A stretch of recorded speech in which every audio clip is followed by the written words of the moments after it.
The second session of this chapter is about triglycerides and the structure, then properties, that is acid and alkaline hydrolysis of triglyceride, then saponification number, its significance, and iodine number and its significance. And again, in this session, we discuss about rancidity, a term called rancidity, its causes and prevention, and biological importance of triglycerides. These are the topic which we are going to see in this session. First of all, what do you mean by triglyceride? In the last session, we have learned about fatty acids. So they are long chain carboxylic acid, that also we have seen in the previous session. But these fatty acids are not present in the organism in the free state. They are present in the combined state, that is in the form of triglycerides. So the form of fatty acid which are present in this organism are termed as triglycerides. Generally, fatty acids are not present in the free state in the organism. They are mainly present in the form of triglycerides or triglycerols. The ester derivative of glycerol with fatty acid molecules are termed as triglyceride. The ester derivative, these triglycerides are ester derivative of glycerol with fatty acid molecule, and these are termed as triglyceride. How can we write the general structure of triglyceride? You know that CH2OH, CHOH, CH2OH is glycerol. So we had defined these lipids as the esters of fatty acid with glycerol. So this triglyceride is the triester of glycerol. So it has 3 OH group. All these 3 OH group will be esterified with the carboxyl group of the fatty acids. RCOOH, when combined with OH, we get the ester linkage OCOR1. If it is R1COOH, then R2COOH. If there are 3 different carboxylic acid, if there are 3 different fatty acid, then they will be combining with the 3 alcoholic group differently to form triglycerides. These alkyl group of these fatty acids can be same or it can be different. So this can be given as the general structure of triglycerides. Based on the structure of R1, R2 and R3, this triglyceride can be classified into 2 categories. As I told you already, these 3 alkyl group can be same or they can be different. So in simple triglyceride, these 3 alkyl group will be same. Those triglycerides in which the value of R1, R2, R3 are same or they have same alkyl group, only one fatty acid is combining, one in the sense one type of fatty acid, 3 molecules are combining with one glycerol molecule to form this simple triglyceride, then all the R part will be same. So general formula of such a simple triglyceride can be given in this way, where there is no difference between the al group which is connected to all the 3 hydroxyl group of glycerol molecules. So RCOO, again RCOO, again RCOO. All the 3 hydroxyl group of this glycerol is esterified with same fatty acid. 3 molecules of same fatty acid. Example, tristearine. So 3 molecules of stearic acid is combining with 1 molecule of glycerol to form tristearine. 3 molecules of oleic acid is combining with 1 molecule of glycerol to form trioluene. 3 molecules of palmitic acid is combining with 1 molecule of glycerol to form tripalmitone. This is how we write the structure of this simple triglycerides. The second category, that is mixed triglyceride, the R1, R2, R3 will be different. At least there will be a mixture of two, more than one fatty acid. So these type of triglycerides are formed by the combination of more than one fatty acid. So if this is R1, these both can be R2, or this can be R2 and this can be R3. It can be maximum of 3 fatty acid, as there are 3 hydroxyl group in this fatty acid. Those triglycerides in which the value of R1, R2, R3, value in the sense nature of R1, R2, R3 are different, not same, are termed as mixed triglyceride. Triglycerides are formed by reacting one molecule of glycerol with 3 different fatty acids. It can be 2 also, 2 different fatty acid also, but it should be more than one. All the 3 should not be the same fatty acid. So what example we can give? If all the 3 are same, let one be palmitic acid, let one be oleic acid, let one be stearic acid, then we can name it as 1 palmitoyl. This is the first carbon, 1 palmitoyl, then second oleal, then stearic acid, stearon. 1 palmitoyl, 2 oleal, 3 stearon can be named. That name can be given for this particular triglyceride. Now coming to the properties of triglyceride. Properties in the sense chemical property. Chemical property means reactions of triglyceride. The main reaction which the triglycerides will undergo is hydrolysis.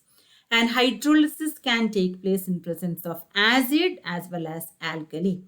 If the hydrolysis is carried out in presence of acid, we call it as acid hydrolysis. If we carry out the reaction in presence of an alkali, we call it as alkaline hydrolysis. So acid hydrolysis of triglyceride, when triglycerides are undergoing hydrolysis in presence of dilute sulfuric acid, what will be the product? The product will be what are the contents of the triglyceride, with how these triglycerides are formed. We know that we had combined glycerol molecule and fatty acid. So this triglyceride on hydrolysis, we get back the glycerol and fatty acid. So this is a triglyceride which is undergoing hydrolysis in presence of dilute sulfuric acid to form 1 molecule of glycerol and 3 molecule of fatty acid. So this is what happening in acid hydrolysis. What will happen in base hydrolysis? Base in the sense when the hydrolysis is carried out in presence of an alkali. The alkali can be potassium hydroxide or it can be sodium hydroxide. When triglycerides are undergoing hydrolysis in presence of an alkali like potassium hydroxide or sodium hydroxide to form glycerol and sodium salt of fatty acid, what will be the product? Once the fatty acids are formed, one product will be glycerol, other product will be fatty acid, but immediately after the formation of the fatty acid, that will be combining with the alkali to form sodium salt of fatty acid, and that is termed as soap. So this reaction, the soap formation reaction, is termed as saponification reaction. So base hydrolysis of triglyceride to form glycerol and soap is termed as saponification reaction. This is how we can represent the structure, the reaction triglyceride when hydrolyzed in presence of 3 molecules of alkali, 1 molecule of glycerol and 3 molecule of potassium salt or fatty acids are obtained. It can be, if we take sodium hydroxide, we get sodium salt of fatty acid. This is called soap. Based on this reaction, that is so saponification reaction, we have a term called saponification number, which is a very important term which will distinguish about, which will give an idea about the unsaturation present in the molecule. The number of milligram of potassium hydroxide required to completely saponify 1 gram of lipid is called saponification number. The number of milligram of potassium hydroxide required to completely saponify 1 gram of lipid or fat is termed, lipid in the sense oil or fat, is termed as saponification number. So higher the saponification number, smaller the molecular mass or size of the lipids. Significance of saponification number. What is the importance of saponification number? This can be used to determine the molecular size of the lipids. Molecular size of the lipid, whereas unsaturation in the molecule can be determined by another term called iodine number. Saponification number will give you an idea about molecular size of the lipid. Higher the saponification number, smaller the molecular mass of the lipids. Here there is a table, saponification number 210 to 230, 185 to 186, 253 to 262. So this is having high saponification number. So this is having what? The high molecular mass. This coconut oil will be having high molecular mass as it is having high saponification number. Another reaction is halogenation reaction. This can be done in the case of only unsaturated lipid, where there is a double bond in the alkyl group. When unsaturated triglyceride are undergoing halogenation using mainly iodine, normally we use iodine for this reaction and the reaction is termed as iodination. Then iodine will get added to the double bond to form a saturated iodinated lipid. Saturated 2 atoms of iodine will get added to the double bond, both the carbon atoms which are connected through double bond, to form diiodo derivative of this lipid. So that will be a saturated lipid. When unsaturated triglycerides are undergoing halogenation using iodine to form saturated halogenated triglyceride. This reaction is termed as iodination or halogenation of triglycerides. So based on this reaction, we have a term called iodine number. The number of grams of iodine required to combine with 100 gram of lipid to make it a complete saturation product is termed as iodine number. The number of gram of iodine required to combine with 100 gram of lipid to form a completely saturated product is termed as iodine number. Higher the value of iodine number, higher the degree of unsaturation. Look at the value of this example here. Butter fat is having the iodine number between 26 to 28. Olive oil is having an iodine number 79 to 88. Coconut oil is having an iodine number 6 to 10 value, which is having the least iodine number. And cottonseed oil is having highest iodine number 103 to 111. It means this cottonseed oil is having greater degree of unsaturation and this coconut oil is having the least degree of unsaturation. Higher the iodine number, greater will be the degree of unsaturation because it contains more number of double bonds present in it. This is the significance of iodine number, what it is used to determine the degree of unsaturation of lipid. By knowing the iodine value, we can make out to what extent double bond or triple bond or to what extent unsaturation is present in lipids.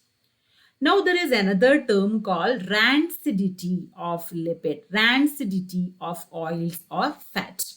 We know that when we expose an oil or fat for some time, what will happen? It will develop a foul smell or it will be spoiled. So that process is termed as rancidity. When a natural oil or fat develop an unpleasant odor, a foul smell and taste on exposure to air is termed as rancidity. When natural oil, if we expose a bottle of oil without its cap for a 2 days or 3 days, we know that it will develop a foul smell and of course a bad taste too. That process is termed as rancidity. That is of two types. One is oxidative rancidity. When these oils and fats contain one or more double bond, they undergo oxidation to form short chain aldehyde and keto acids. This is why it is developing this unpleasant odor. So most of the oil and fat contain double bond in their carbon chain in the alkyl group. So when it is exposed to air, these double bonds are oxidizing to form short chain aldehyde or keto acid. And that is the reason for the development of unpleasant odor or taste when we expose this oil to atmospheric oxygen. That is called as oxidative rancidity. So what are the causes of oxidative rancidity? It is due to the presence of double bonds which is undergoing oxidation. Initially, it will be forming a peroxide and finally it decomposes to form lower molecular mass aldehyde and keto acid. The first formation will be, first double bond will be converted to peroxide and this peroxide will be finally converted to aldehyde or keto acid. This is the reason for oxidative rancidity. When it is happening, when these oils or fats are exposed to atmospheric oxygen, light or high temperature. Prevention of oxidative rancidity. How can we prevent such an oxidative rancidity? By not to expose. We can prevent by do not exposing this oil and fat to air and should be stored in airtight containers in cool condition, not at a moderate or high temperature. In a very low temperature in an airtight container, if we keep these oils and fats, we can prevent this oxidative rancidity. Again, we can prevent this by antioxidant, like by adding vitamin E and phenolic compound, which will be preventing the oxidation of this double bond. So, by adding these antioxidants like vitamin E and phenolic compound like BHA, butylated hydroxyl anisole or butylated hydroxyl toluene, etc. These compounds are antioxidants. So along with the oils and fats, if we add these antioxidants and keep, even then we can prevent this oxidative rancidity. Another type, another cause, another method of rancidity is hydrolytic rancidity. So when oils and fats undergo partial hydrolysis of ester linkage, we know that lipid, the oil and fats all are esters of fatty acid with glycerol. So when the partial hydrolysis of this ester linkage using an enzyme lipase present in it produce an unpleasant odor or taste. So even that will cause an unpleasant odor or taste, and that is termed as hydrolytic rancidity. What may be the product? The product will be, the reason for this unpleasant odor will be the formation of the fatty acid. So this enzyme lipase will be hydrolyzing the ester linkage to form the fatty acid, the free fatty acid. That will cause a foul smell. It is commonly occurred in butter. So what are the causes? Due to partial hydrolysis of ester linkage using enzyme lipase present in it lead to hydrolytic rancidity. How can we prevent this hydrolytic rancidity we can prevent by refrigerating or by pasteurizing methods. By keeping in a very cool place in a refrigerator, we can prevent hydrolysis.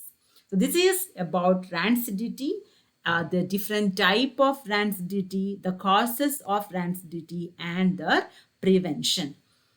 Now coming to the biological importance of these triglycerides, which we have seen in this chapter, it acts as a main store of reserve metabolic fuel in the form of adipose tissue. When the diet or the glycogen reserves are insufficient to supply the body's need for energy, then the fatty acid of triglycerol are mobilized to other tissue. So whenever the organism is feeling a shortage of energy, when there is a lower supply of energy, what will happen? These fatty acid which is present in this oils and fats, these will be mobilized to other tissues to supply energy. It gives more energy compared to carbohydrate. Then triglycerides of adipose tissue is to insulate the body from cold. It will keep the body at a warm temperature, neither at a low temperature nor at a high temperature, at a moderate temperature. This is the tissue, this is the glyceride which is keeping the body. So in this, again, oxidation of triglyceride yields metabolic water, reducing the need for drinking water in hibernating or desert animal. Just like hump of a camel contains stored fat which act as a water. You have seen that hump of a camel is a storage. It is stored fat. That hump is a stored fat. So it will be supplying. It will be yielding water. It will be reducing the need of water in this type of desert animals. So here in this session, we have seen the triglyceride, the structure of simple and mixed glyceride, then properties of glyceride, the reaction, that is saponification and acid hydrolysis, the significance of saponification number and iodine number, then different type of rancidity, their causes, and then prevention method, and the biological importance of triglyceride.